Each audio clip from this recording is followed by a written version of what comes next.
Hi friends, and welcome back to my channel. Hello if you're new here, my name is Bells, and today we've got a very chatty get ready with me video. A very chatty, just so you guys know, the disclaimer is here. I'm talking to you guys about a lot of things, about business, about my personal life, also like kind of like a story time of like my childhood and a little bit of what I went through, as well as thoughts on like I want to move. So yeah, just so you guys know, top is from Zara. This is a year old, but I'll try to find a similar top down below so you guys can watch. This is like literally like a crop top. It's like a bralette basically.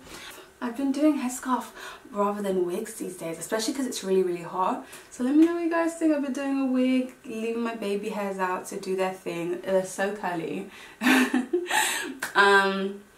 Necklaces, this one is from Topshop. It's just a plain one. I bought it with a stack of others, but I've lost them. It's how it goes sometimes.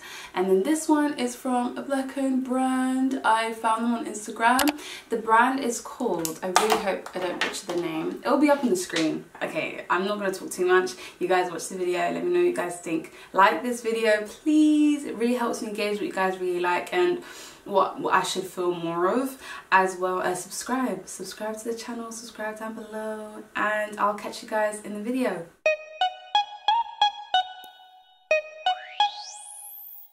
I want some vibes before we get into getting ready. I'm gonna just put my contacts in, zen. I've been listening to the Burner album, and of course, I never expected it to be like African Giant, especially when I heard that Diddy was like producing it. I was like, Ugh. But I do like 23. I might play it again. I've played it like a good 3 times now. What's your favourite song on the album? Let me know. Music made me feel like a Jordan. I'm gonna put in my eye drops. I use Heiko San. Got this from Amazon. I put this in before I put my contacts in because I usually get dry eye. So, oh, okay. When I was first like got it, I was too scared to do eye drops. Now I can do them so easily. Especially because I know how they feel. Like they feel so nice in my eyes. So if you're the type to get dry eye, would 100% recommend. Play some snow. I might get copyright. Serious time to get down to business. Okay, so first let's get into the makeup. I've got a little fan just going on beneath me. Sorry if you can hear the noise. There's no way of me filming in this like heat, and I can't open the windows and stuff. So I hope that doesn't bother you. I hope it's not too loud. Anywho, let us get some makeup going. I've already prepped and primed. I've already done my skin. I actually did my skincare on my vlog, so if you want to go check out how I do my skincare, you can go watch that.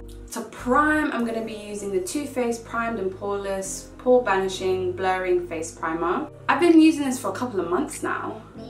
I really like it. Put about that much on. Oh. And I just get everywhere where my skin has a little bit of texture, not too much. My skin's been really good recently. I have a bit of scarring, but that's nothing that my skincare won't fix.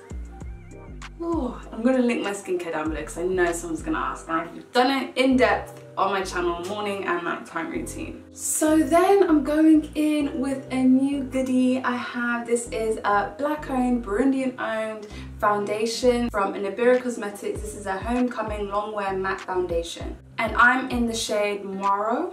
And because the weather actually isn't too hot, it's a little humid, but it's not too hot, I like to mix it in with the Glossier Future Juice Oil Serum. If you've got like a thick matte foundation and you want to probably like thin it out or make it a bit more dewy, I'd highly recommend the serum along with it. So I literally just put a tiny bit because a little really goes a long way. So, okay, how has life been for me since the last time? I feel like the last video I did was very, you know, not much going on. I was kind of living my life. I had no problems. Like, I couldn't really complain, obviously, apart from Corona. Like, I couldn't really complain about life. And now we are in August. I think I filmed that probably in March, and now we're in August. A lot has changed. I feel like I've grown a lot more emotionally since I last spoke, because for the longest time, like, you know, I was growing growing in career-wise, growing financially, growing socially in terms of like on my numbers and everything, but I wouldn't say I was really growing emotionally. I don't think I was really getting much emotional growth because nothing had really happened for me to really grow emotionally apart from obviously Corona and me leaving uni, so I had nothing to really complain or really grow from, if I'm being honest. So obviously now I've gone through a lot in the last couple months. It's been tough, but I feel like I'm growing, learning. 2020 will always be a very, very memorable year for many, many reasons, good and bad. I'm going to be using Benefit's Air Stick Foundation in the shade 10 because I've been having a lot of brand meetings with myself, you know, sitting down and figuring out, okay, so what's next? What do I want to do? How do I want this year to fold out? You know, because at the end of the day, I'm still in control of the rest of the year and how I want to move and everything. And one thing I've come to the realization is I don't really want to work with small owned brands. And let me explain before you, like, because I'm sure the title is like, well, what do you mean you don't want to work with small owned brands? A couple of months ago, I said that I want to work with I was going to choose about 15 brands to work with between now and the end of the year. And funny enough, I've already worked with 15 in like a couple of weeks, which in like several weeks rather than pushing it to the end of the year. Obviously worked with them, I chose who I wanted, I chose who I thought fit, and majority have been amazing, like a good 95%. I don't know numbers, but a good 80 to 95% have been great. But I've had 2 experiences where it's kind of made me rethink on how do I want to move, how do I want to work with brands moving forward, especially smaller brands. And okay, so let me cut the long story short. One of them, obviously I had promoted, and a customer who was a follower of mine had a bad experience with the brand, and obviously we're going to get more into that, but that was one. And then the second one, when the products or service, whatever had come, I just wasn't happy with the branding and the packaging, and I just didn't feel like there was enough care for me to want to go and now promote it to my followers. Using Laura Mercier's Flawless Fusion Concealer. This is in the shade 4M. I'm just going to use this to conceal, not so much highlight, we're going to highlight after, but to conceal. And then to blend, I'm going to be using Remco's Creation Beauty Sponge. This is also a black owned brand. I really, really like this sponge. I used this yesterday actually because, believe it because there's no reason not to believe it. I actually filmed this video yesterday, but my fan was way too loud, and I just felt like I had to refilm it again. I'm just trying to, you know, not put out anything I'm not 100% happy with. So, you know, I need to be more careful with who I promote, basically. When in the beginning I really wanted to, you know, work with people's potential, and a lot of people really, you know, were working towards their potential and making a lot of effort, and I was also making excuses for some that, you know, I'm guessing I could see where they could potentially grow, but if they're not really working towards it, why am I trying to envision what they're going to be if they're not going to be there? And this is a problem I have in so many areas of myself. I do this in friendships, I do this in business, I do this in even with myself, and that's how I end up getting complacent. And, you know, I can't go for potential. I have to go for what is in front of me, you know what I mean? Businesses are not going to go from someone's potential. What the hell? Like, you need numbers. They need to see it there. Especially the big companies. They won't go for your potential. They'll rather just wait to work with you until they see where you're putting the effort and you're working towards your potential. But they're not going to, you know, work with someone's potential. What the hell? Same way in relationships, I be telling everyone, don't go for potential, and that's what I do. Like, you know, I've really pushed my friends. I've been in relationships where I went for the guy's potential because I felt like I could help him. This is a problem, and this is a pattern, and this is, you know, I can't blame it on another person. I have to really blame it on myself because I accepted it. 2 brands I was talking about, I went with potential. I went with, you know, I could see where they're going, I could see where they're heading, and they've kind of let me down, and I've left myself down because it's like I should have just gone for people who I can see are meeting their goals, are trying to work towards a goal, are trying to, you know, be somewhat of a perfectionist in their work. And I'm not a perfectionist, but I like people who really, really care about their work. You know, I don't think perfection can also lead, perfection is really unattainable, to be honest, and I feel like everyone should just try and do their very, very best, especially when you're doing businesses, especially when you're working with brands. Just do your very best that you can do. So yeah, I didn't have the best experience, and you know, it led to, first of all, me being let down, them being let down, because it's like, listen, we can't work together unless you kind of fix up, and I can't promote this unless you know, put a bit more effort into your work. It's kind of annoying because, you know, they've had all their expectations, I've had my expectation, the customer who bought from the brand had her expectations, so it's like, expectations are not being met, so I need to go about this a different way. Even though the 80% of people who I worked with were really well, the two was enough. It should be enough for you to reconsider and think about how do you want to go about things. I think the best thing for me to do is, obviously, the brands I'm already working with, the smaller brands I'm already working with, I continue to work with if there are obviously no complaints, no nothing. And you know, brands that I come across, I'd rather just pay as a normal customer, see how it goes, see if I like the service as a normal customer. They don't know who I am, buying from them or going to them or whatever. I'm paying as a normal customer, just so I can see the service, just so I can see the product, and then I can hopefully build a relationship with them, and also you guys, my audience, my supporters, everyone can see that we're building an organic relationship and it's going on, and then I look more trustworthy. Because what do I look like promoting something that I'm also not happy with and I probably wouldn't pay for again? Like, what do I look like? To conceal my eyes, I'm going to be taking Too Faced Born This Way multi-use concealer. This is in the shade Butterscotch. So I'm going to conceal my eyes. And then I'm going to use Laura Mercier powder to set it after.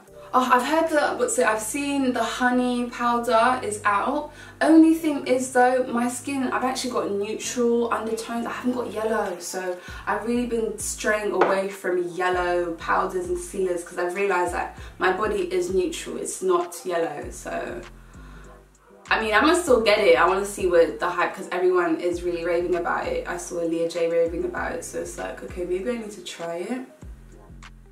So yeah, especially with big brands, it's very easy. I always have to try out the product to make sure I'm not allergic, to make sure my body doesn't react to it, to make sure I don't get no breakouts or nothing before I now come and promote, unless I'm doing like a review.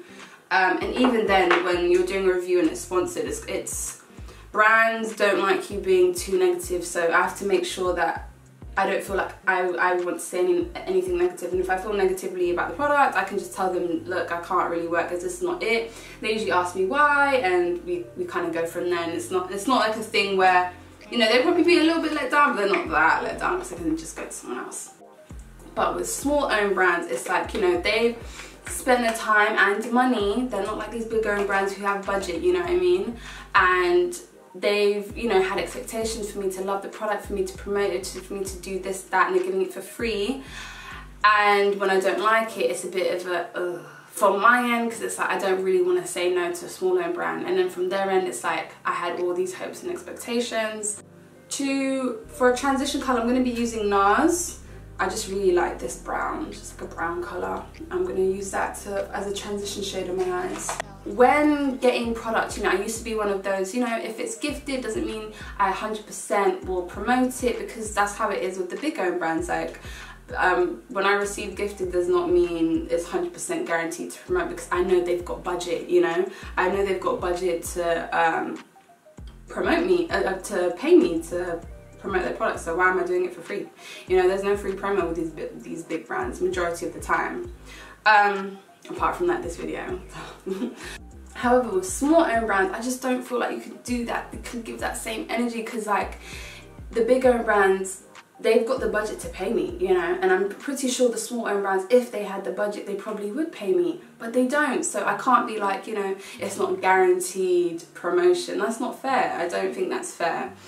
And now I'm just like, you know what, with the small owned brands, I'd rather just not you send me anything and I don't want you to get your hopes up, I don't want to get nothing. I just want to try out organically and promote it the way I want to promote it, the way I feel is right to promote to my audience, because no one knows my audience better than me. So, and it's always, it's a bit of a techie.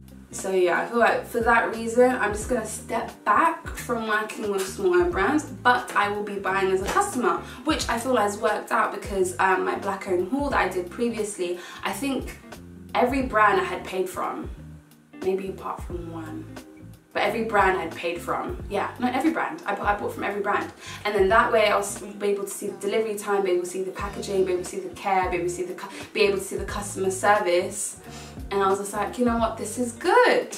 And once I'm happy with the customer service, then it's like, perfect. Then I want to promote you, you know? And then my audience can see that I paid, and then it's all genuine, you know what I mean?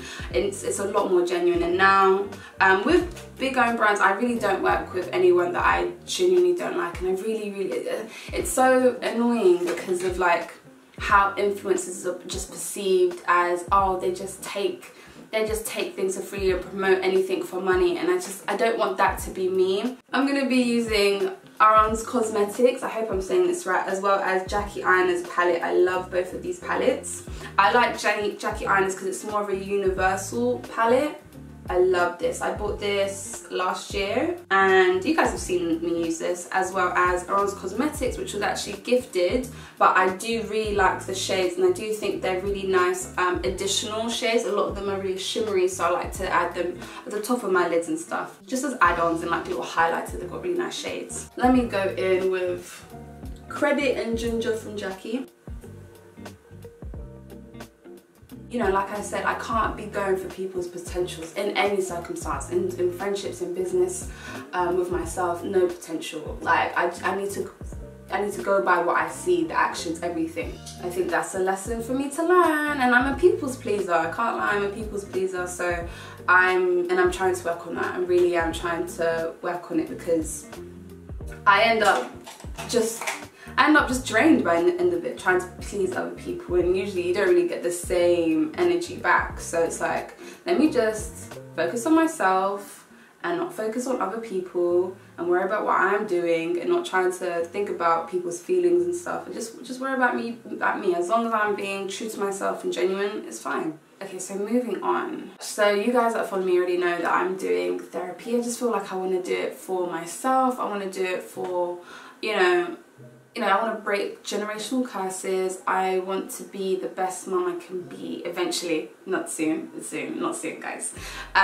Eventually, probably, let me not tell you my timeline, but, you know, one day when I'm ready, right? I want to be the best mom I can be, so obviously I'm going to be having, like, babies. So I just want to be the best mom, especially as well on, being an influencer. I need to make sure that I'm right mentally, so I can help you guys in the best way I can, and actually fulfill my role as a content creator, someone that talks a lot, as somewhat of a public figure. I feel like it's important just to make sure that you're right and you're talking to a therapist. So a lot of these people in the media, they have therapists, they have publicists, they have people, a whole team behind them.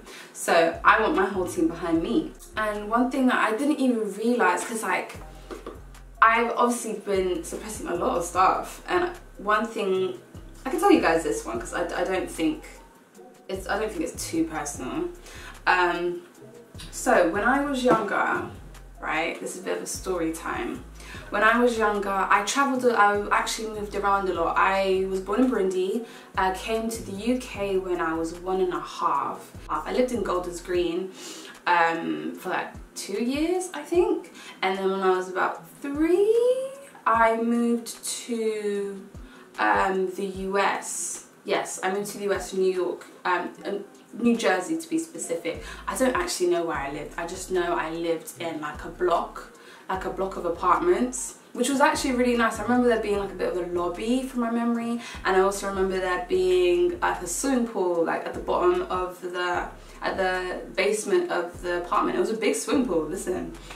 And that swimming pool that comes with an apartment, listen, what? That's probably pretty normal in America maybe, but in the UK that's fancy, and you didn't need to pay for it. What? Gonna go in with Make Money and Money Bags from the Self-Made Bronze palette. And then oh, fun, well it's not fun fact, but fact, I was actually there when the Twin Towers, the 9/11 had happened. I went to nursery, so I don't remember much of the day, but my parents tell me a lot. They've told me about it a lot. My mum was actually meant to go to the 21st Century. I'm sure that's the stop. That's the shop. It's a, I think it's like equivalent to like a Debenhams in the UK.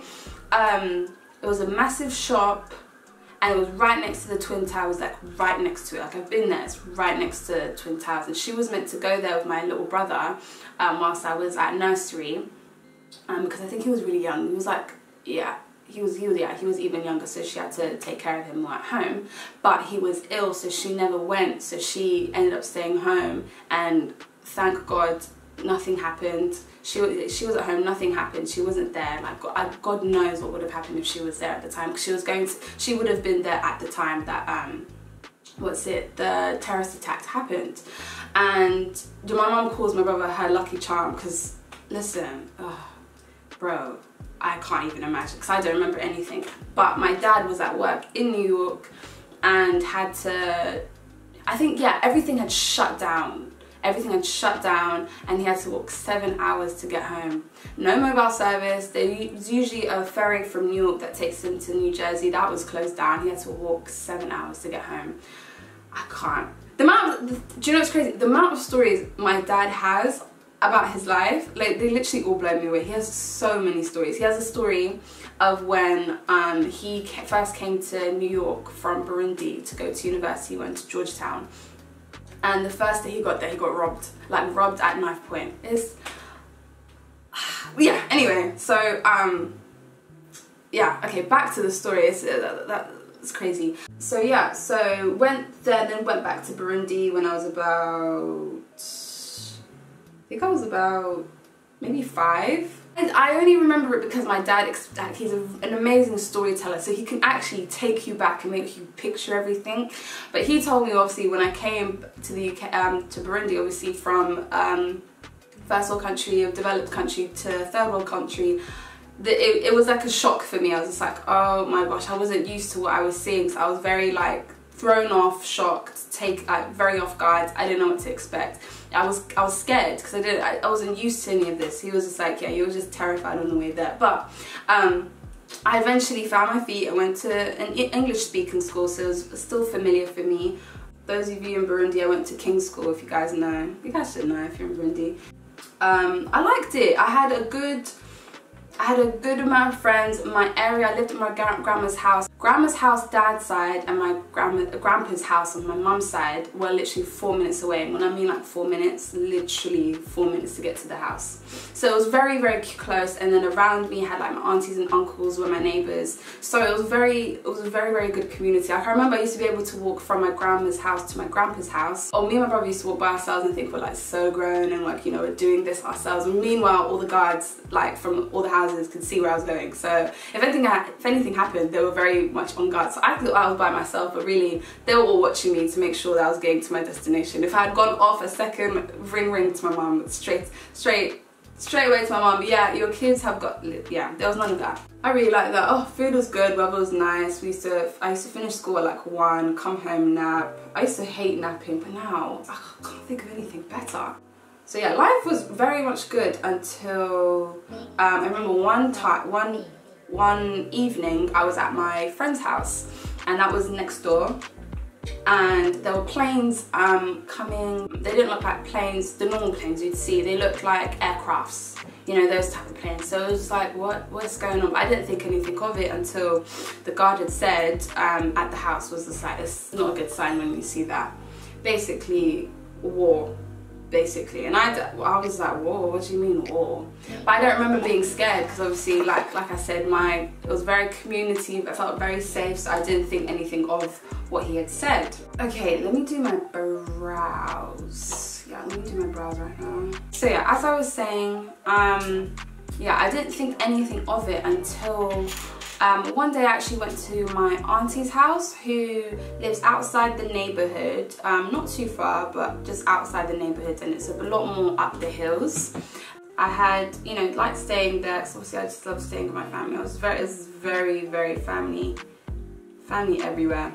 So, oh, I'm using Abh Brow Pencil. This is in the shade dark brown. I was staying around, and I think it was just before bed, or maybe I was sleeping, I'm not too sure, but there were gunshots through the door, like through the glass, and I remember hearing them, but I remember everyone obviously rushing and just telling me that it was okay. So, but my body knew that something was wrong, and so my body knew that something was up, and my body knew that things were not the same anymore. I'm gonna conceal using Nars Creamy Concealer. This is in the shade Ooh. Okay, I've really just done liner. I just realised I can't talk and do it, so this is a Benefit Roller Lash in the shade Brown. To conceal, I'm using Born This Way Sculpting Concealer. This is in the shade Cookie, and I absolutely love it. You know, I realised I couldn't open the gates like I used to. I couldn't go outside like I used to. It wasn't really safe anymore. I couldn't relax if my parents weren't home. I was, like I said, I was living at my grandparents' house, but my mom and dad would work. They'd live at the house too. They'd work, come home, and you know, I'd see them, but if they're at work, then I can't relax. I'd have anxiety, and obviously I didn't know what all of these emotions were at the time. I just knew that I'd shake throughout the day until they got home at like 1. I'd literally just, my teeth would chatter. I'd feel like I couldn't move, I couldn't eat, I couldn't sleep, I couldn't relax. Like nothing could relax me if my parents weren't home. There was, yeah, it had been ongoing war from like 1993 up to 2005, and I believe I'll leave links down below if you guys want to know like the history of Burundi, or if you want to know what happened at the time, because I don't want to go into that. I'm trying to, you know, talk to you guys and not make it too heavy, but it is very heavy, so I'll leave links if you guys want to know timelines and everything. But I was there 2003 when yeah, people were killing people, like rebels were coming and killing, and it wasn't safe anymore. It was incredibly high risk. A lot of people fled, including me and my family. And however, I don't think much of, and it was just me and my brother at the time, and my mum was pregnant with twins. So it was just absolute, I'm kind of glad I was young at the time, because I don't even imagine what I would be like if I was this age and I knew everything that was going on.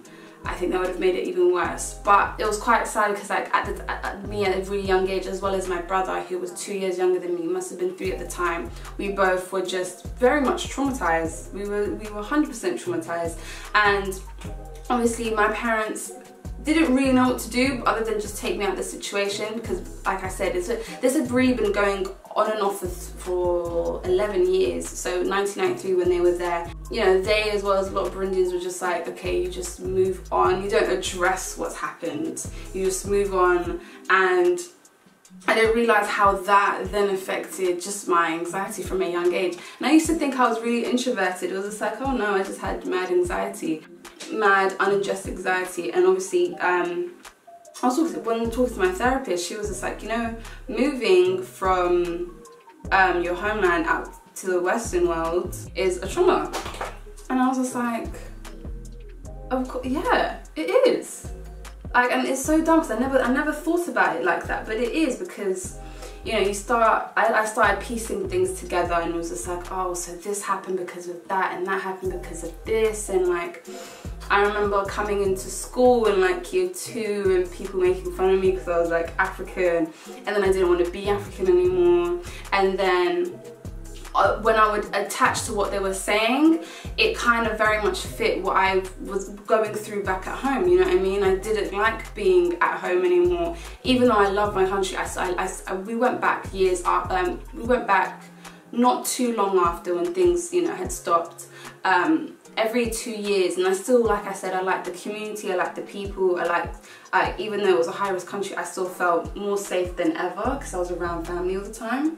Feelings about my country, however, when you're in school, when you're young, and like they're saying, oh, it's poor, it's this and that, and then you kind of remember what you saw, you then believe what they're saying and this, that and the other, and like you tend to associate the negative things of Africa rather than the positive things. Everything is always very much connected. There's a reason for something is what I'm realizing. Okay, I'm really, really hot. I'm gonna put some Laura Mercier. Like last week when I was talking about this with my therapist, it was very, like at the time it wasn't that heavy, but then I went home and I did a lot more research, and obviously I asked my mum questions because she's been really supportive of everything, and wanted, like she said, whatever you want to talk about, anything, if you want to ask me questions, like feel free. We had a long conversation like 4 AM because like I said, I could not sleep after the session. I was just like, oh my god, wait. Everything is making a lot more sense in terms of like my childhood. Everything makes a lot more sense of why this happened, why that happened. And yeah, so it's been very, very interesting so far. So I might put some Soleil and Zam on the very top of my lids.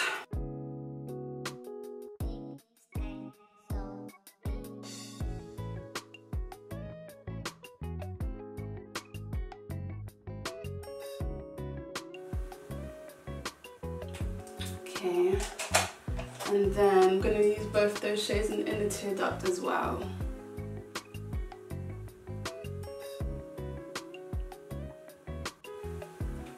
Cool. And then we're going to put some eyelashes from Chem Beauty. So it's from Chem Beauty. The eyelashes I actually wore yesterday. I really, really love them, so I'm going to put them on. And this is in the style Jolie. Oops. I'll have them linked down below. I'm going to put them on because off camera because I need to make sure I'm relaxed when doing this. Okay, we are back. My camera died, so I had to put in a new battery. I've just bronzed my face with the Nars bronzer in the shade Puta Cana. So it looks like. I can put some more because I want a real bronzy face today. I was like, let's amp up the bronzer, amp up the blush. And then I really want to go in with the Fenty Beauty Cream Blush. I love this shade. This is in the shade Petal Poppin'. You can see I really use this.